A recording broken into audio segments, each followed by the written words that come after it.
Que a entrevista ótimo. Qual é o nome do diretor financeiro do Corinthians, João? Oi? Wesley Mello. Wesley Mello. A gente vai ouvir a entrevista do Wesley Mello. Vamos entender aí esses números, vamos entender qual é a matemática que ele está fazendo para tentar convencer o torcedor corintiano que a dívida é pagável, né? Que é possível pagar quase R$1 bilhão sem o estádio, né? A gente está falando aqui porque com o estádio essa dívida vai para mais de 1 bilhão, 1 bilhão e 300, 1 bilhão e 400. Mas antes de ouvir, só para a gente debater só um pouquinho em relação a isso, só antes de colocar, só coisa curta, agora com calma.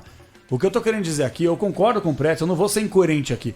Eu acho que quando você tem 1 bilhão de dívidas e aí você depois de 2 anos e meio vai para 990 milhões de reais de dívidas, é uma dívida, um abatimento irrisório, é bizarro.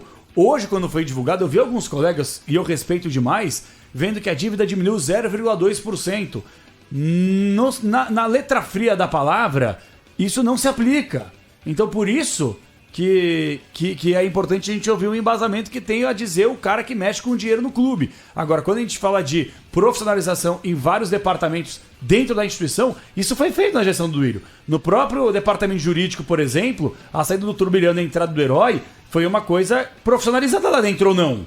O Herói é um cara competente. Pois é, departamento de marketing também, com a chegada do Cola Grossa. Mesmo que ele tenha virado a casaca, tudo só bem, isso. Perfeito. É um corintiano. Ok. Departamento de marketing que eu citei, hoje com muito mais know-how, com muito mais atrativo para as marcas. Nos deu uma entrevista no início da gestão, nos vendeu um monte de coisa aqui, não fez nada. Nada do que ele pregou aqui não fez nada. A especialidade deles é essa. A especialidade deles não fez nada. Eu já cansei de ouvir diretor financeiro do Corinthians aqui nos últimos 10 anos. Mas vamos ouvir a entrevista, é importante ouvir o cara. Engenharia financeira, matemática, e o Corinthians só aumenta a dívida. Né? Mas então, vamos lá, ouvir mais um aqui, mais um que vai tentar explicar como é que a dívida do Corinthians será paga. Oi, tudo bem? Obrigado pelo convite, um prazer falar com você, obrigado pelo espaço. Imagina, o prazer é nosso. Wesley, queria então já tocar nessa, entre aspas, ferida, que foi o que acabou repercutindo bastante de ontem para hoje, um documento que vazou, caiu na mão de vários integrantes da imprensa, colegas que acabaram falando muito sobre os números. Eu acho que vocês até estavam preparando também, como vocês já fizeram, uma entrevista coletiva no CT para poder destrinchar melhor, mas acho que seria interessante a gente poder ouvir de você, que é o cara que realmente entende do riscado, entende dos números, sobre como anda a situação financeira do clube hoje, Wesley, por gentileza. Não, obrigado pela pergunta. Realmente ontem pegou a gente de surpresa o vazamento dessas informações, a gente toma tanto cuidado, né? Acabou vazando o parecer do Conselho Fiscal, que foi emitido ontem pela manhã e de repente na parte da tarde já tinha alguns jornalistas soltando Twitter e matéria, com foto, inclusive, do documento assinado. E eu, que sou o diretor financeiro, não tinha tido acesso àquela versão ainda. Então, realmente deixou um pouquinho a gente chateado, Capelanes, porque a gente tem que seguir uma ordem, né? Então, quando a gente fecha um balanço, como foi de 2022, eu tenho que passar primeiro para a nossa auditoria externa, que é a RSM. Aí a auditoria revisa, emite um parecer. Depois eu preciso passar para o Conselho Fiscal, que também emite um parecer. Aí eu passo para o Conselho de Orientação, e a reunião é na próxima segunda. E depois vai para o Conselho Deliberativo. Então são tantos os poderes de governança do clube, e eu tenho que passar por tudo isso e depois eu publico. Só que acabou vazando antes, uma pena. Então tem muito conselheiro do Corinthians que está recebendo as informações primeiro pela imprensa, em vez de receber de uma maneira oficial por nós, a diretoria executiva. A gente lamenta, é uma pena, mas enfim, aconteceu, né? E falando então como é que está a situação do Corinthians. Bom, a situação do Corinthians, a gente vem falando sempre, do Duílio vem sempre dizendo que a gente vem melhorando, mas tem muita coisa para fazer. Então, a gente iniciou essa gestão com uma expectativa, uma meta, um objetivo de fazer uma transformação na mentalidade administrativa e financeira do nosso clube, né?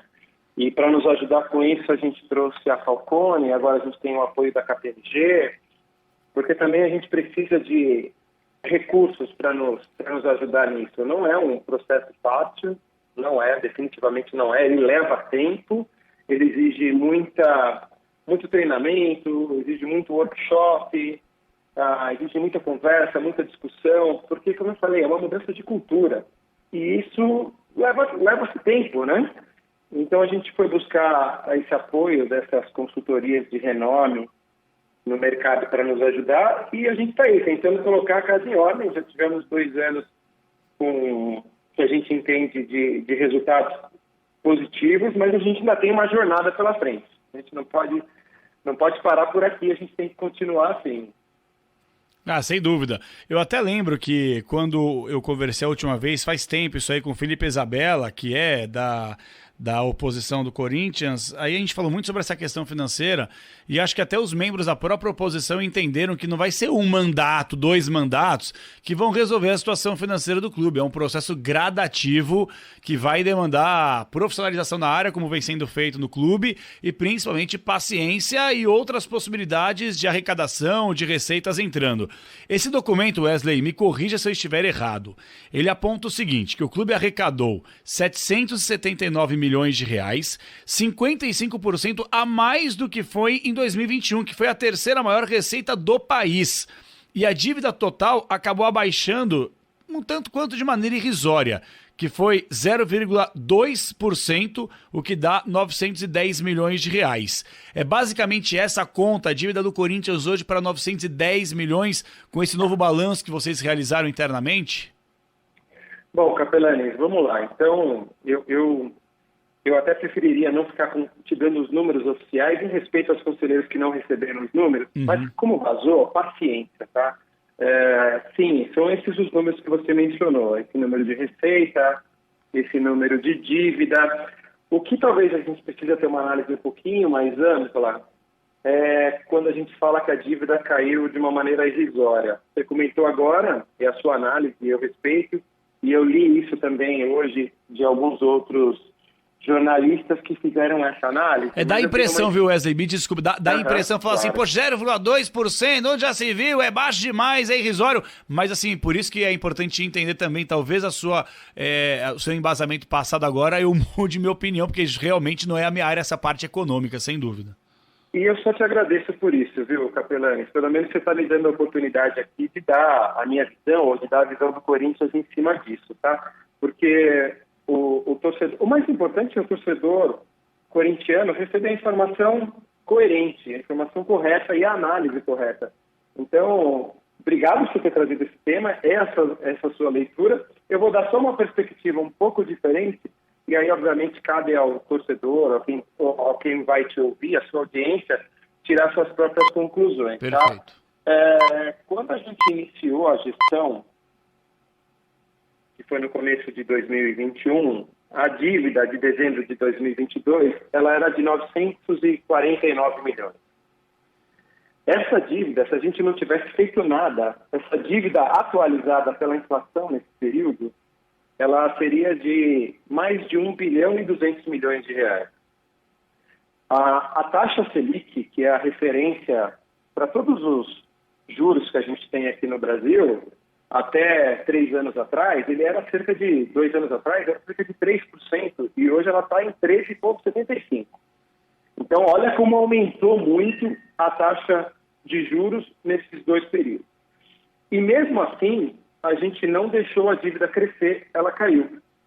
Então, eu entendo a sua leitura, mas imagina assim, 949 milhões em 2 anos, se eu não fizesse nada, ela teria virado, só pela inflação, só pela inércia, 1 bilhão e 200 milhões. Perfeito. E agora ela está em 910 milhões. Estamos em contato com Wesley Mello, diretor financeiro do Corinthians, bate-papo exclusivo conosco aqui na Rádio Bandeirantes. Wesley, eu vou trabalhar agora num exercício de futurologia. Você citou Palmeiras, está muito bem, o Flamengo, que é uma potência financeira, sem dúvida alguma. O Corinthians, o Pretzel fala muito isso aqui no programa, né? O Corinthians era para ser o Real Madrid, o Manchester United, pelo potencial da sua torcida que é apaixonada, potencial de receitas, tudo aquilo que envolve essa parte financeira do clube. De fato, concordo 100% contigo, mesmo sem ter tanto embasamento dessa parte econômica. Não vai ser da noite para o dia, de 2, 3 anos, que o Corinthians, com uma dívida bilionária, vai solucionar os seus problemas, vai se transformar nessa potência que tem potencial para isso. Num exercício de futurologia, eu te faço 2 perguntas. A dívida do Corinthians, ela é pagável ou impagável? E tendo essa sequência, esse trabalho que vocês estão realizando aí no clube, se vocês fossem mantidos durante muitos anos aí dentro da instituição, Quanto tempo, mais ou menos, pelos números que te mostram, levaria para o Corinthians quitar todas essas dívidas que são muito elevadas hoje? Bom, vamos lá. A dívida é totalmente pagável. Ela é totalmente pagável. A gente precisa... Ela é alta, ela é difícil. Quando eu olho, então... Poxa, então quer dizer que em 2022 deu 15 milhões de superávit e teve uma dívida de R$1 bilhão? Sim, é isso. Essa é a verdade mesmo. Mas eu tenho um lucro operacional de 187 milhões. Eu preciso que esse lucro operacional continue subindo ao longo dos anos. E o mais importante de tudo, Capelani, a gente precisa manter essa filosofia, essa mentalidade de disciplina orçamentária, de respeito aos princípios do clube, de finanças, né? Que estou querendo dizer. É que a gente está muito no mundo do futebol, e eu também me incluo nisso, o que fica marcado na história é o título.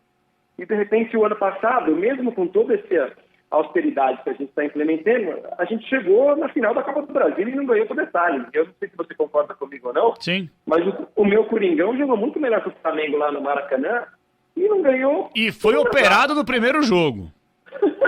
Pois é.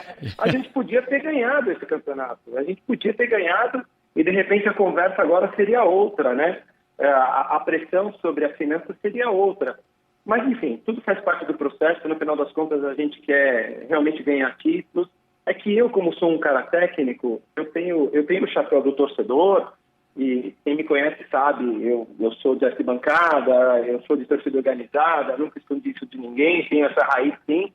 Mas eu tenho uma parte técnica e eu procuro trazer para o Corinthians o que eu faço na empresa que eu trabalho.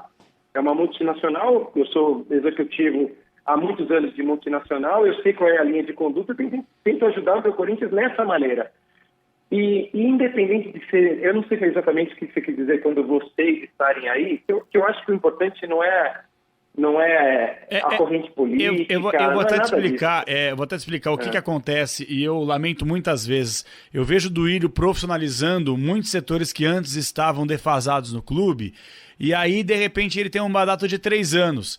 E aí o mandato dele expira, e aí entra um outro presidente com outras ideias e interrompe um trabalho profissional que está introduzido no clube, você entendeu? E aí a coisa não anda. Então, por isso que eu falei, se vocês ficassem mais tempo aí, quanto tempo que vocês levariam analisando os números, já que você é da parte técnica, para que essa dívida, de fato, ela ficasse quase zero, quem sabe? Ô Capelani, o que você está falando é tão pertinente que eu vou dar alguns exemplos para você. A gente conversa muito com o mercado, né? A gente conversa com o mercado financeiro, a gente conversa com potenciais investidores. Até, se você me permite, há algumas semanas, talvez há 2 semanas, saiu uma matéria que o Corinthians estaria contraindo um empréstimo de 1 bilhão com alguém que seria 30% do clube, não sei se você viu isso. Eu vi, divulgada pelo Samir, se eu não estou equivocado. Exatamente. Eu não faço ideia de onde ele tirou essa informação. Se alguém ler aquela matéria, ou o que ele escreveu, que saiu lá na UOL, esse jornalista que eu confesso que não conheço, vai perceber que não tem nada a ver aquilo. Não tem pé nem cabeça aquela história. Só que quando saiu a matéria, aí eu e o Duílio e os nossos colegas do clube, a gente foi muito questionado por conselheiros, por sócios, por torcida. Pô, mas o que é isso? Da onde saiu isso? Mas muitos também viraram para mim e falaram, cara, mas não faz pé nem cabeça isso. Não faz pé nem cabeça. A gente tem uma arena, sim, que a arena não é um problema, a arena é uma solução. Agora que a gente conseguiu ter a arena 100% nossa, não tem mais a Odebrecht, tem a dívida com a Caixa que foi reestabelecida, está tudo acertado, dentro de um fluxo que a gente pode pagar, inclusive, acho que não saiu em nenhum lugar ainda, mas a gente já começou a pagar a Caixa, a parcela da Caixa virou trimestral e a gente pagou no último dia 27 a primeira parcela desse novo acordo com a Caixa, então está funcionando, o que a gente planejou está sendo executado e vai ser executado até o final. Então a arena nossa, ela é uma oportunidade. A gente está sim conversando com o mercado, e aí eu vou fazer um ponto do seu comentário. O mercado também pergunta para a gente, tá bom, o Wesley, Duílio, o Gavioli, KPMG, Falcone, então hoje vocês estão aí. E eu vou fazer um investimento com vocês de longo prazo, de médio e longo prazo. como é que vai fazer o próximo ano se entrar um outro presidente e fazer diferente? Então, essa sua pergunta, ela é honesta. O investidor que é qualificado, ele também faz isso para a gente. E o que a gente comenta para ele? Independente de quem for o presidente, se é situação, se é oposição, se é o Zezinho, se é o Luguinho, não importa. A gente espera que o grande legado dessa gestão do Duílio seja ter deixado uma mentalidade diferente. A Falcone, ela está contratada para esse ano, e um dos trabalhos desse ano é preparar um planejamento estratégico para os próximos 3 anos. Ela nos ajudou a preparar o planejamento estratégico dos 3 anos dessa gestão, e ela está nos ajudando, ela vai preparar até o final do ano com a nossa ajuda, na verdade, nós vamos preparar com a ajuda da Falcone para os próximos 3 anos. Quem ganhar a eleição, independente de quem for, ele vai ter um guia. Mas aí, é claro, se ele vai seguir ou não, aí vai depender do presidente. No final das contas, quem manda é o presidente. E o que eu posso dizer que o Duílio, ele é muito sincero, ele é muito inteligente, ele é um gestor. Eu confesso a você que antes dessa gestão, eu conheci o Duílio como um amigo e como diretor de futebol. Aí eu passei a conhecer o Duílio como um gestor, o cara que pode falar de finanças, de impostos, de crise, de recursos humanos, de negociação, de estresse. Ele realmente é um gestor. E eu gostaria muito que o próximo presidente do Corinthians, e agora eu falo como torcedor também, que quero ver o meu Coringão sempre para frente, tenha essa visão. E aí eu não estou querendo dizer que é situação e oposição. Então eu espero que quem venha liquide. E aí como que a gente vai baixar essa dívida efetivamente? Eu também sou muito cobrado no conselho. Essa sua pergunta, tem um conselheiro lá que ele me faz toda a reunião. Quando é que a gente vai ver essa dívida cair para 500 milhões, para 200 milhões? Quando é que a gente vai zerar isso? O fato é que isso é um processo, mas a gente tem grandes oportunidades. Então a gente está discutindo agora a Liga, que deve rolar. A Liga deve rolar. Todos os clubes que vão fazer parte dessa Liga devem receber um dinheiro extraordinário. E eu estou falando de um dinheiro bem significativo. Estou falando de um dinheiro que entre 250 milhões e 300 milhões, e esse número é público, está sendo divulgado aí pela imprensa. Sim. Esse dinheiro, Capelani, é um dinheiro novo. Quando que esse dinheiro entrar no Corinthians, ele vai me ajudar a bater a dívida.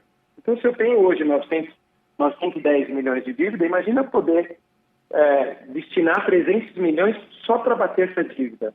O impacto que vai me dar na despesa financeira futura que vai ser muito menor. A gente também tem venda de jogadores. Se eu consigo emplacar daqui a pouco uma venda de um jogador, de um talento, assim como foi o Flamengo também. O Flamengo, ele fez tudo uma lição de casa, muito bem feita, e eu não escondo de ninguém, com toda a rivalidade do Flamengo, mas isso é dentro de campo, eu não escondo de ninguém, que eu admiro o que o Flamengo fez do ponto de vista administrativo. Virou um modelo, né? Virou um modelo, mas o Flamengo também deu muita sorte no bom sentido, de ter vendido os jogadores com valores altos. A nossa base pode produzir alguns jogadores também, que daqui a pouco a gente venda, como um Pedrinho nosso, que foi vendido 3 anos atrás, por um valor muito alto. Daqui a pouco a gente vende um Pedrinho também como esse, e a gente também usa boa parte desse dinheiro para bater a dívida. E tem na base um novo Pedrinho, né? Coincidentemente, eu tenho um Pedrinho, e o que me falam desse Pedrinho, eu confesso que vi alguns poucos jogos dele lá da base, mas os especialistas falam que é uma joia. Ele é bom demais. É realmente uma joia. Imagina se daqui a pouco a gente, depois dele ganhar uns 5 títulos para nós, ele é vendido por um valor de alguns milhões de reais, algumas centenas de milhões de reais, e a gente usa para bater a dívida. Claro. O mais importante é a gente ter essa política. Claro que no dia a dia é muito difícil. Hoje chegou para mim um link de uma matéria que, coincidentemente, ou não, também veio do UOL. Acho que foi do UOL, não quero ser leviano aqui, mas enfim, era alguém dizendo, nessa tocada o Corinthians vai demorar mais de 600 anos para bater a dívida. Poxa, gente, é uma análise tão pobre, tão tendenciosa. Provavelmente ele pegou a dívida e dividiu para o superávit final. Calma, gente, não é assim. A gente tem liga, a gente tem venda de jogador, a gente tem uma série de... O faturamento nosso está crescendo demais. Esse ano de 2023, a gente deve faturar mais de 800 milhões. Talvez esse ano, se não esse ano, o ano que vem, a gente está faturando 1 bilhão de reais. Então, a gente tem possibilidade de baixar bem essa dívida, muito bem.